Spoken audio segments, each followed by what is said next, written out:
So everyone, second ज्ञान के लिए ज्ञान देवता आ गई। पता नहीं आप लोग को मेरा वीडियो पसंद आता है कि नहीं आता है, मुझे नहीं पता, लेकिन मुझे अपनी वीडियो आप तक पहुंचाने में बड़ा मज़ा आता है। कुछ लोगों को नहीं पसंद आता तो नहीं आता, नहीं आवत तो नहीं आवत, लेकिन मैं वीडियो उनके लिए बनाती हूँ जिनको पसंद है। जी हाँ, सही बात है। मैं वीडियो उनके लिए बनाती हूँ जिनको मेरी वीडियो पसंद आती है। जिनको नहीं पसंद आती मैं उनके लिए थोड़ी ना बनाती हूँ। चलो फिर, भगवान मेरी नैया। वाह क्या बात है। देखो इसमें क्या लिखा है। भगवान मेरी नैया उस पार लगा देना, अब तक तो निभाया है आगे भी निभा लेना। भगवान मेरी नैया उस पार लगा देना। दल बल के साथ माया घेरे जो मुझे आकर, तो देखते न रहना, छट आके बचा लेना। भगवान मेरी नैया उस पार लगा देना। संभव है झंझटों में मैं तुमको भूल जाऊं, पर नाथ कहीं तुम भी मुझको ना भुला देना। भगवान मेरी नैया उस पार लगा देना। तुम देव मैं पुजारी, तुम इष्ट में उपासक। यह बात अगर सच है, सच करके दिखा देना। भगवान मेरी नैया उस पार लगा देना। अच्छा लगा ये लाइन, बहुत अच्छा लाइन है। चलो क्या हाँ थी मैं। Journal of America medical association Jama की एक रिपोर्ट में बताया गया है कि प्रार्थना से रोगियों की दशा में सुधार आता है। मीडिया अमेरिका हार्ट इंस्टीट्यूट में हाल में भर्ती हुए कोरोनरी यूनिट के 1000 से अधिक हृदय रोगियों पर यह अध्ययन किया गया है। इसमें से 400, ये पता नहीं क्या लिखा है, 1 का 2 का 3 का, इनमें ये पता नहीं, ये 7 है 8 है 9 है, जैसे पता नहीं क्या है, मुझे नहीं पता चल जाएगा। 5 6 7 8, हाँ चल। इनमें से 484 रोगियों को प्रार्थना करने वाले दल को सौंपा गया। लगभग 421 रोगियों को सामान्य देखभाल करने वाले दल को सौंपा गया था। प्रार्थना वाले दल को रोगियों का केवल नाम बताया गया था, जाति नहीं। वे 4 सप्ताह तक उनके लिए प्रार्थना करने वाले थे। प्रार्थना करने वाले व्यक्तियों को उनके दृढ़ विश्वास के आधार पर चुना गया था। उपरोक्त जर्नल के मुताबिक अध्ययन में प्रार्थना वाले दल के रोगियों को कम समस्याओं का सामना करना पड़ा। उन्हें तेजी से अपने रोगों में लाभ भी मिला। अखिल भारतीय आयुर्विज्ञान संस्थान में शल्य क्रिया के एडिशनल प्रोफेसर डॉक्टर अनुराग श्रीवास्तव बताते हैं कि हर बार ऑपरेशन करने से पहले मैं हर संभव समस्या के लिए प्रार्थना करता हूँ कि यह न हो। अक्सर इससे नतीजे अच्छे रहते हैं और शल्य क्रिया के बाद होने वाली अधिकांश समस्याएं खड़ी नहीं होती। निदान चिकित्सा की विशेषज्ञ डॉक्टर अंजलि मीना का कहना है कि अपने अनुभवों के आधार पर उन्हें विश्वास हो गया है कि यदि प्रार्थना पूर्ण विश्वास से की जाए तो प्रार्थना का सकारात्मक प्रभाव होता है। वे आगे कहती है कि मुझे नहीं पता कि प्रार्थना किस तरह कार्य करती है, पर यदि आप इसमें ऊर्जा लगाएं और ध्यान केंद्रित करें तो मदद मिलती है। अध्ययन में नतीजे के बारे में कोई यांत्रिक स्पष्टीकरण नहीं दिया गया है, लेकिन आध्यात्मिक गुरुओं के पास एक संभव स्पष्टीकरण है। आध्यात्मिक गुरु विकास मलकानी कहते हैं कि प्रार्थना दरअसल अपनी सकारात्मक ऊर्जा को बाहर भेजता है। इसे किसी की और विशेष रूप से केंद्रित किया जा सकता है। दिल्ली के चिन्मय यानदन मिशन के प्रमुख स्वामी ज्योतिर्मयानंद भी ऐसा ही मानते हैं। प्रार्थनाओं और विचारों का संप्रेषण निश्चय ही संभव है। यह निर्भर इस पर होता है कि आपकी संप्रेषण शक्ति कितनी सशक्त है। पहले आपको अपने माध्यम को तैयार करना और तीव्र बनाना होगा। ऐसा हो जाएगा तो प्रार्थनाएं संप्रेषण भी हो जा सकेंगी और वांछित रोग मुक्ति के वांछित परिणाम भी पाए जा सकेंगे। अर्थात इसका मतलब ये है कि प्रार्थना में इतनी शक्ति है कि आप कोई अगर जैसे आप टीवी में देखते हो ना, पहले तो वैसे तो पता होता है हम लोग को कि हीरोइन तो मर ही नहीं सकती है, लेकिन फिर भी कि एक बार मर जाता है इंसान तो भक्ति में इतनी शक्ति होती है, हीरो जाके आगे बनाता है तो इतनी शक्ति होती है कि फिर दोबारा से वो मृत्यु से वापस आ जाता है, यमराज के पास से वापस आ जाता है। ईश्वर से ध्यान, योग, समर्पण भावना के साथ की गई प्रार्थना मन के गहन अंधकार को दूर कर प्रकाश लाएगी। अच्छे काम देखो, कोई काम ये सोचे करो कि लोग देखें, ये सोच के बिल्कुल ना करो कि लोग देखें इसलिए मैं ये अच्छा करूँ।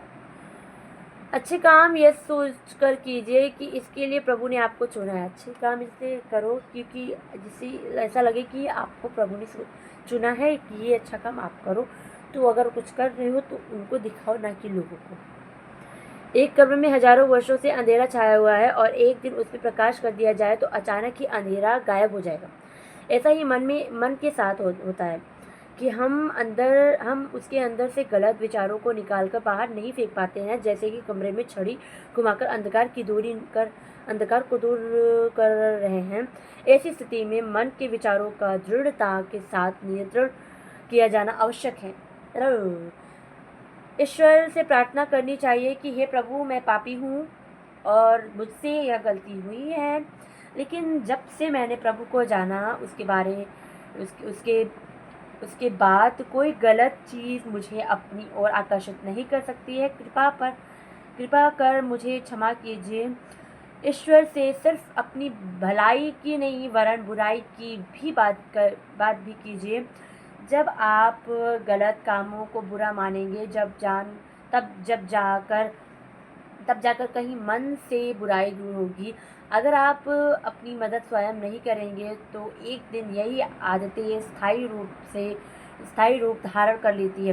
प्रत्येक इंसान में कमियां होती हैं और अगर हम उन कमजोरियों के लिए ईश्वर को दोषी माने तो यह उचित नहीं है, क्योंकि आपने अपनी कल्पना में जो भ्रम पाल रखे हैं वे एक दिन जरूर टूटेंगे। ईश्वर के प्रति मन में सही धारणा रखने के लिए ईश्वर से अपनी गलतियों की क्षमा करने के प्रार्थना भावों के साथ नतमस्तक होना आवश्यक है। मैं आपको ये बताना चाहूँगी कि इसमें जो है, वैसे तो मैंने बहुत ज़्यादा लंबा पढ़ दिया, बट इसका मैं शॉर्टकट आपको बता सकती हूँ। अगर आप जैसे यहाँ पे ऐसा है ना, कुछ बातें हैं जो हम लोगों को नहीं बता सकते, लेकिन भगवान जो है वो हमारे अपने हैं। हम उससे अच्छा बुरा कुछ भी बता सकते हैं। अगर आपको लग रहा है कि ये गलत है और आपने गलत कर दिया तो उसके लिए भगवान से क्षमा मांगो, वो आपको माफ़ कर देते, क्योंकि भगवान अपने हैं, वो बहुत दयालु हैं, बहुत। तो इसीलिए जो भी चीज़, पहली बात तो कोई गलत काम करो मत, पर अगर आपसे हो गया है तो उसके लिए भगवान से क्षमा मांगो। और प्रार्थना में बहुत शक्ति। प्रार्थना मैं इतना ही बताऊँगी क्योंकि प्रार्थना इससे ज़्यादा आपको समझने की ज़रूरत नहीं है। प्रार्थना इतना समझ जाओ, बहुत समझ लिया। देर तेरे दर को छोड़कर किस दर जाऊं मैं, सुनता मेरी कौन है, किसे सुनाऊं मैं।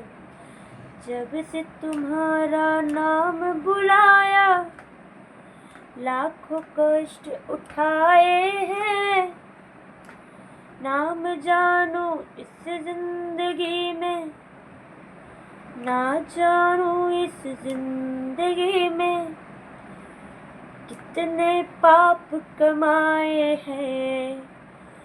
हूँ शर्मिंदा आपसे, अब क्या बतलाऊं मैं।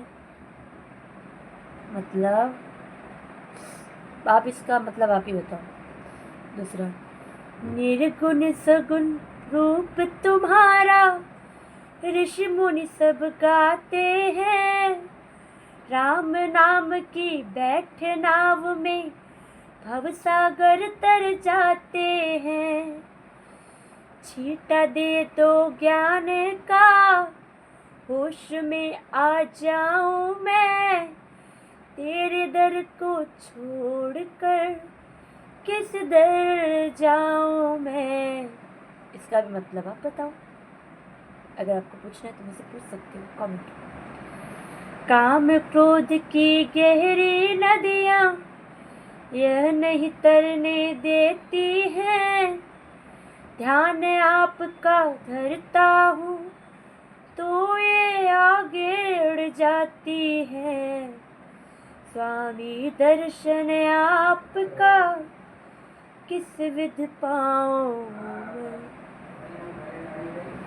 बीती सो बीत गई, बाकी उम्र संभालूंगा।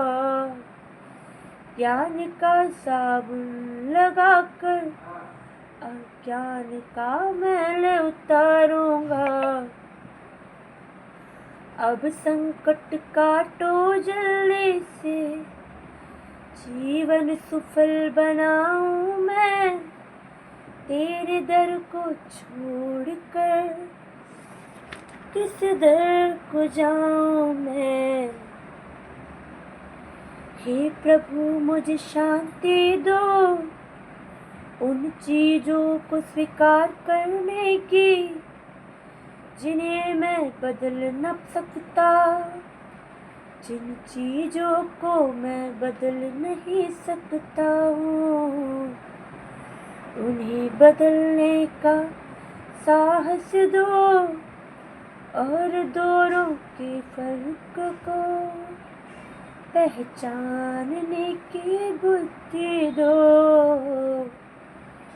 इससे पहले की चिंता आपको खत्म कर दे।